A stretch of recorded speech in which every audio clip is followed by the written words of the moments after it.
Вітаю! В ефірі програма про головне. Мене звати Катерина Савенко і далі я розповім вам про основні події в місті. Акцизний податок місту. Міський голова Анатолій Федорчук під час апаратної наради подякував народним депутатам України 9-го скликання Сергію Буніну та Олександру Федієнку за те, що підтримали своїми голосами поправку про зарахування до місцевих бюджетів частини акцизного податку з пального. 36 мільйонів міг втратити Бориспіль, аби акцизний збір забрали з місцевих бюджетів. Хотів би подякувати нашим двом народним депутатам, це Буніну і Федієнку, за те, що вони проголосували за поправку, яка торкалася акцизного збору. І це не багато, не мало. Для нашого бюджету залишено на 2020 рік 36 мільйонів гривень. Це означає, що ці 36 мільйонів ми зможемо далі продовжувати будівництво доріг, тротуарів і так далі. Їх могло б не бути. Це дуже велика перемога. Опалювальному сезону бути. Минулої п'ятниці рішення Кабінету міністрів України відмінило постанову Кабінету міністрів від 26 квітня 2019 року номер 560, яка стосувалася граничної межі встановлення тарифу на теплову енергію. Це означає, що для нашого бюджету треба було б, якби ця норма не була відмінена, то треба було б не багато, не мало 33 мільйони для того, щоб погасити цю різницю в тарифах. Для того, щоб в нашому місті пройшов успішно опалювальний сезон. Але це існувала загроза не тільки для нас, але для всієї України. Тому я можу тепер з впевненістю сказати про те, що опалювальний сезон в Україні і в нашому місті, зокрема, буде пройдений успішно.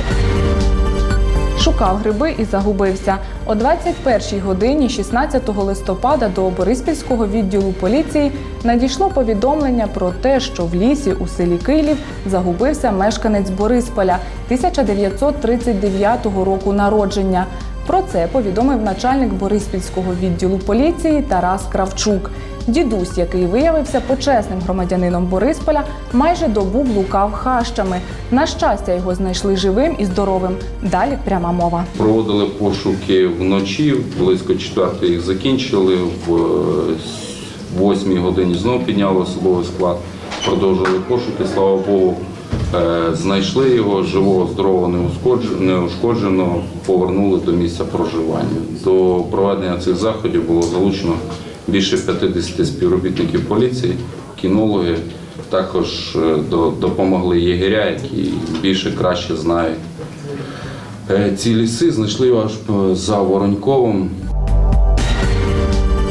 Напруга буде. Наприкінці цього року та на початку 2020-го планується реконструкція та встановлення розвантажувальних підстанцій на 2 ТП, що, за словами начальника Бориспільського районного підрозділу ПРАТ «Київобленерго» Юрія Брижа, дасть можливість мати якісну напругу.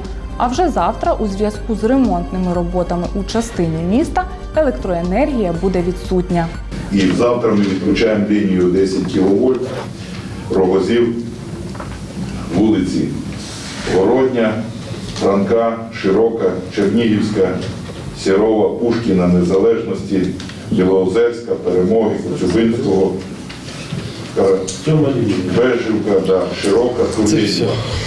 Значить, також буде там лінія 10 кВт для чистки траси, ремонт роз'єднувачів, це оперативні комутаційні апарати, які при наближенні зими, розумієте, їх треба обслужити, і все.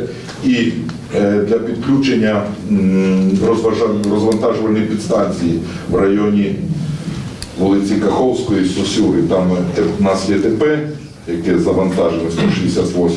Відповідно, підрядна організація, яка у нас виконує реконструкцію даних ліній, встановить підстанцію і ми її включимо для, скажімо, якісної електроенергії. Озеро без смітника. Минулими вихідними з території Комсомольського озера викрали урни. Про це повідомив заступник директора з благоустрою в УКГ Володимир Аврамчук. Поки вандалів не знайшли. З суботи на неділю украдено 3 такі залізобетонні урни, такі великі. Одна людина, я думаю, що їх не понесе. Це видно возиком чи чим їх там тягли. Рахунок за сміття. Із запровадженням публічного договору про вивезення сміття у жителів приватного сектору виникла низка питань щодо формування рахунків. Заступник директора з благоустрою в УКГ Володимир Аврамчук зауважив, що певні неточності дійсно можуть бути, але їх легко виправити. Шановні мешканці приватного сектору міста Борисполя, КП УКГ впроваджує програмне забезпечення по наданню послуги з вивезенню твердих побутових відходів. Про можливі неточності у платіжному документі повідомляйте за телефоном 5 11 44 або 6 10 42. Більшість питань буде вирішено дистанційно. Просимо сплатити за послугу згідно квитанції. Усі сплачені кошти будуть збережені на вашому особовому рахунку та враховані у подальших періодах. З повагою КП УКГ. Прийом народного депутата. 20 листопада з 11 до 13 години народний депутат Сергій Бунін вдруге проведе прийом громадян у міській раді. Бажаючих просять зареєструватися в 101-й кімнаті міської ради. Цей прийом буде із нашої практики вестися разом з міським головою. Для чого ми це проводимо? Для того, що максимально за короткий термін він буде працювати народний депутат з 11 до 13 години. З минулої практики ми прийняли до 50 людей. Таким чином, якщо це нам допомагає, то таку кількість людей можна вислухати, почути, прийняти відповідне рішення. Практика тепер цієї середи буде такою, що буде вестися прийом разом із міським головою. Голова буде приймати з 9 години і до 13 години разом із депутатом.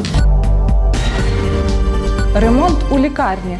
За словами директора БЛІЛ Олександра Щура, лікарня працює в напруженому режимі. Наразі тривають ремонтні роботи в інфекційному, поліклінічному та головному корпусі. А від сьогодні на капітальний ремонт закрили і пологове відділення. Орієнтовний термін ремонту – 6 місяців. Далі пряма мова.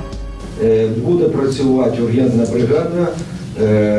Жінки на збереження будуть знаходитися в гінекологічному відділенні. Люди будуть направлятися, є у нас довід, наказ Департаменту охорони здоров'я, Київської обласної пологової будинку. Боротьба з незаконним обігом зброї. Керівник поліції Київщини Андрій Нєбетов наголосив, наявність нелегальної зброї у людей – це небезпека скоєння тяжких злочинів. З початку року поліція в Київській області вилучила майже 11 тисяч одиниць зброї та боєприпасів. Наявність же нелегальної кримінальної зброї на руках у злочинців або у простих громадян – це суттєва небезпека скоєння тяжких, особливо тяжких злочинів і насамперед з використанням вогнепальної зброї. Законослухняні громадяни здали нам у цьому році за 10 місяців 300 одиниць зброї. Крім цього, хочу зазначити, що, на жаль, є випадки викрадення цієї зброї, в тому числі мисливською і травматичною. Спартакіаду міста серед громадських організацій та осередків політичних партій продовжили любителі влучної стрільби. Минулої п'ятниці у стрілецькому тирі спробували свої сили партійці, члени громадських організацій та їхні прихильники. Чемпіоном у командному заліку із кульової стрільби з пневматичної гвинтівки став патріотичний клуб військової справи «Споттер». На другому місці представники оборонного товариства України. Лише одним пунктом поступилися срібному призеру стрілки Бориспільського міського партійного осередку «Правий сектор». Всього на старт вийшло 14 команд-учасниць та близько 50 учасників цього заходу. Чергове засідання виконавчого комітету відбулося 18 листопада. Члени виконкому розглянули понад 20 питань, серед яких порушення питань щодо позбавлення батьківських прав, надання житла, взяття на квартирний облік та про затвердження фінансового плану комунального підприємства БТІ. Внесли зміни в законодавство, в Закон України про державну реєстрацію. Значить, раніше в сфері державної реєстрації виконували функції нотаріуси, реєстратори органів місцевого самоврядування та акредитовані підприємства, яким ми і являлися. Це були суб'єкти публічного права, тобто комунальні підприємства. З вересня місяця, по-моєму, вже всі комунальні підприємства в зв'язку з цим змінами законодавства були відключені від реєстру. На сьогоднішній день функції державних реєстраторів мають право виконувати тільки державні реєстратори органів місцевого самоврядування і нотаріуси, які дуже не хочуть виконувати функції в сфері державної реєстрації. Історія із щасливим кінцем. У Борисполі група місцевих активістів тиждень розшукувала 35-річного мешканця Білої церкви. Цієї суботи чоловіка знайшли біля магазину «Продукти», що по вулиці Момота, 58. Андрія, саме так звали зниклого, забрав додому рідний брат Сергій, який приїхав з батьком і товаришем. Про це повідомив організатор пошуку Микола Ламаш на своїй сторінці у Фейсбуці. Розкажи мені, будь ласка, звідки ти приїхав? Чупира. А ти там давно живеш? З дитинства. А як потрапив в Бориспіль? Ти на машині приїхав? Скажи мені, будь ласка, ти хочеш повернутися назад в своє село? Ні, ти хочеш поїхати в село? Ні, то поїдеш. Діло в тому, що ми знайшли твого брата і батька. І вони зараз дійсно у місті Бориспіль і тебе, хочуть забрати назад. Я знаю, вони зараз під'їдуть сюди. Це всі новини на сьогодні. Більше інформації ви можете дізнатися на сайті телеканалу вашого міста або в ефірі Бориспіль FM 94,9. У студії працювала Катерина Савенко. На все добре.